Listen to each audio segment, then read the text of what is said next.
Hello, hello, tutaj Monia Music i zapraszam na pogadanki z Monią. Dzisiaj chcę porozmawiać z Wami o podświadomości, co według mnie jest bardzo potężnym tematem i mogłabym się tak naprawdę rozgadywać godzinami, ale jestem świadoma, że ten odcinek będzie bardzo, bardzo krótki, gdyż sesja mnie dopadła. Sesja na studiach oczywiście. Studenci, jeżeli mnie słuchacie, dawajcie znać, jak Wam poszło. Ja na szczęście mam już prawie wszystko pozaliczane, także znalazłam chwilę czasu, żeby Wam nagrać szybki odcineczek na temat tego, jak potężna jest ludzka podświadomość. Przysięgam, że odkąd zaczęłam pracować na terapii i zaczęłam tak naprawdę coraz bardziej obserwować siebie i obserwować świat, to coraz bardziej jestem w szoku, jak ogromną siłą jest nasza podświadomość. I my możemy sobie z tego w ogóle nie zdawać sprawy, ale podświadomość jest tak potężna, że to jest wręcz wow! To jest po prostu wow! I na początku tego odcinka, żeby udowodnić trochę tą swoją tezę, chciałam Wam opowiedzieć historię. Może już część z Was słyszała tą historię, może część z Was nie, ale chciałam Wam powiedzieć, jak podświadomość pomogła mi zdać egzamin na prawo jazdy. Bo to jest naprawdę potężne. To jest naprawdę potężna rzecz. Moja historia ze zdawaniem prawa jazdy jest pokręcona, ponieważ ja na jazdach stricte z instruktorem ja się czułam jak ryba w wodzie. Ja tylko weszłam do samochodu i ja czułam ten samochód. Że ja czułam, że ja kieruję nim, a nie on mną. Ja od zawsze to lubiłam i mnie teraz jazda w ogóle bardzo odstresowuje. No chyba, że są jacyś powaleni kierowcy na drodze, ale to już inna kwestia. Wiecie, sama z siebie jazda jest naprawdę odstresowywująca, przynajmniej dla mnie. I za czasów jazd, zwłaszcza jak była druga osoba, czyli instruktor obok, to ja w ogóle miałam naprawdę chillerę totalną. Ja nie miałam takiego spięcia za kierownicą, że wiecie, ja brałam kierownicę i niektórzy to się tak kurczowo jej trzymają, a ja se na luzie trzymałam kierownicę, se machałam, w sensie wiecie, skręcałam, kierowałam. No jakoś było, nie? Więc ta jazda, no tak, szła mi lepiej, szła mi gorzej, ale szła według mnie ogólnie, w ogólnym rozrachunku całkiem dobrze i według instruktorów w sumie też. Teorię zdałam za pierwszym razem, no i zaczęła się praktyka. I to była gehenna. To była tragedia. Ja ciągle popełniałam błędy. Ciągle. Ja najpierw w ogóle zdawałam w Piotrkowie Trybunalskim i nie zdałam tam 11 razy.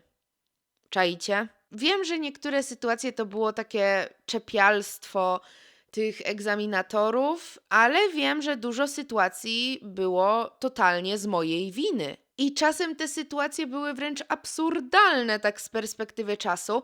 Mnie po prostu zjadał stres. Strasznie mnie zjadał stres. Mi odcinało myślenie. Ja jak się stresuję, to mi odcina myślenie. Co prawda nie zawsze, ale jeżeli stres jest tak ogromny, to bardzo często mi odcina myślenie. W końcu się wkurzyłam, uznałam, że nie będę dłużej w Piotrkowie zdawać prawa jazdy, że będę je zdawać w Krakowie. Przeniosłam się i zrobiłam sobie przerwę w ogóle ponad pół roku. No i wiecie, kupiłam sobie też w Krakowie pakiet jazd doszkalających i na tych jazdach szło mi naprawdę całkiem dobrze. Nie ukrywam, że wszystkiego nie wiedziałam i miałam wrażenie, że dopiero w Krakowie przy tym instruktorze jakoś mi się inaczej klapki otwierają. Nie wiem, jak to nazwać w ogóle, że po prostu jakieś inne rzeczy do mnie docierają, że coraz więcej informacji do mnie dociera i miałam wrażenie, że szybko się tego uczę i przestałam się bać w ogóle tych wielopasmowych dróg i tego wszystkiego. Jakoś to wszystko tak szło dobrze. No ale idę na pierwszy egzamin w Krakowie i go nie zdałam. Drugi egzamin w Krakowie? Niezdany. Trzeci egzamin w Krakowie? Niezdany. Ja już się zaczęłam zastanawiać, że to chyba jest ze mną coś nie tak, że po prostu ja już nie wiem, co się tam odwala, że ja mam już taki stres, że to chyba czas się poddać, nie? Ja już byłam strasznie wkurzona na to wszystko. No i pamiętam, że miałam terapię. Miałam terapię dokładnie 3 dni przed kolejnym egzaminem. I uznałam, że to jest idealny moment, żeby powiedzieć mojej terapeutce, że jestem strasznie wkurzona na to, że ciągle nie mogę zdać.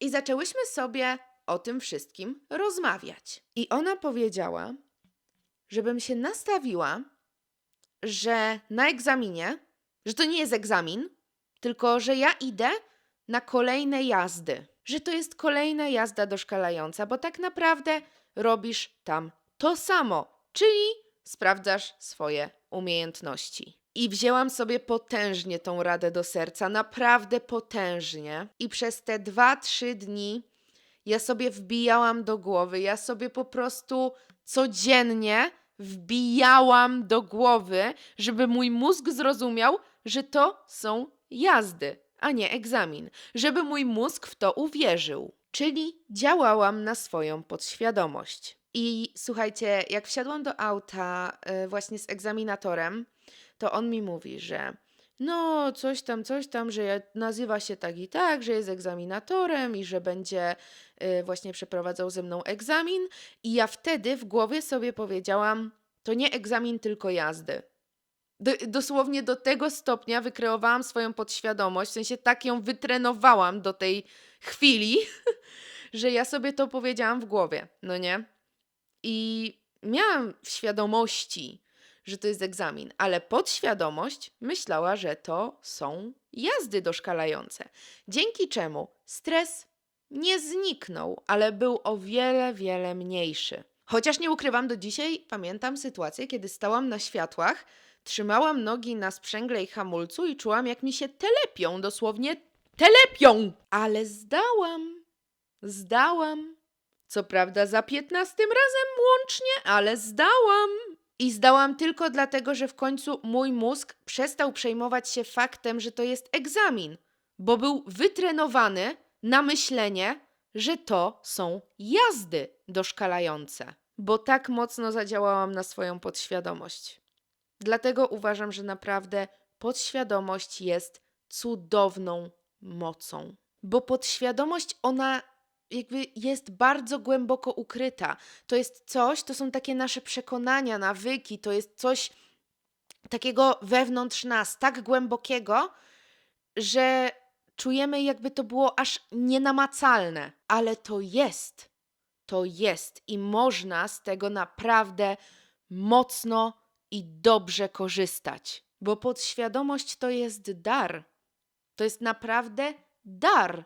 Tak naprawdę podświadomość to jest źródło naszej intuicji i w momencie, w którym zdamy sobie sprawę z tego, że intuicja działa i będziemy w stanie właśnie z tej podświadomości, z tej intuicji korzystać, to nam naprawdę pomoże w życiu. No ja od siebie powiem szczerze, że odkąd pamiętam, to moja intuicja była na wysokim poziomie i nie ukrywam, że trochę też tak musiało być, że ja musiałam sobie też tak myślę, że musiałam sobie tą intuicję trochę wytrenować, że życie mnie zmusiło do tego, żebym właśnie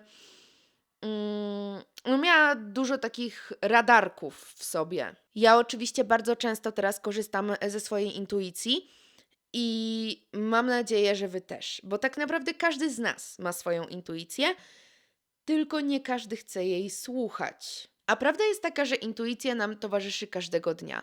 I wyobraźcie sobie na przykład sytuację totalnie przyziemną, typu co zjeść na śniadanie. No założę się, że każdy albo prawie każdy z was miał taką sytuację, że myśleliście o tym, co zjeść na śniadanie i mózg wam mówił, w sensie mieliście takie uczucie w środku, że wiecie, że wy wiecie, że chcecie zjeść to, a nie coś innego. Pomimo tego, że jakoś tak może wam nie po drodze z tym, może nawet jakoś tak nie planowaliście tego, ale jakoś wasz mózg i wasze serce tego chcą. I czemu tego nie posłuchać? Czemu tego nie posłuchać? Właśnie zjedzcie to, co czujecie, że warto by było zjeść. Bo prawdopodobnie wasza podświadomość wtedy mówi wam, że organizmowi brakuje tego i tego, że brakuje tych składników, a w tym daniu będą akurat te składniki. I mówię to totalnie jako przykład, ale tak naprawdę intuicja może się tyczyć wszystkich rzeczy, zarówno tych przyziemnych, jak i tych potężniejszych, tych takich bardziej duchowych. No weźmy na przykład pod uwagę manifestacje. Manifestacja to jest ogromny przykład potęgi podświadomości. To jest naprawdę potężne, bo tak naprawdę ja osobiście jestem zwolenniczką manifestacji wizualnej. Czyli, że jeżeli mam jakiś cel, mam jakieś marzenie, to chcę sobie to wyobrażać w głowie. Z każdym możliwym szczegółem, że po prostu wyobrażam sobie, gdzie siedzę, co mówię, co robię, wszystko.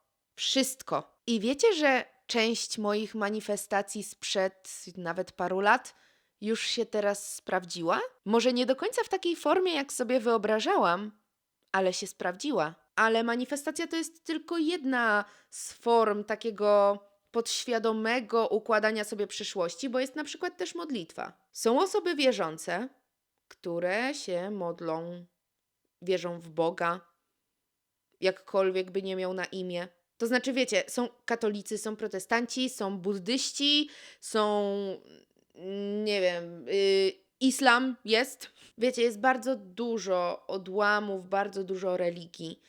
I wiecie co? Z wieloma z nich się nie zgodzę. W sensie, że ich takie założenia dotyczące życia, że dla mnie są bezsensowne, że ja w swoim życiu bym nie chciała takich zasad, a nie innych, ale nigdy w życiu nie będę krytykować tego, że ktoś się modli do danego Boga, bo modląc się, kreujemy naszą podświadomość i jeżeli tej osobie, weźmy na przykład pod uwagę Świadków Jehowy.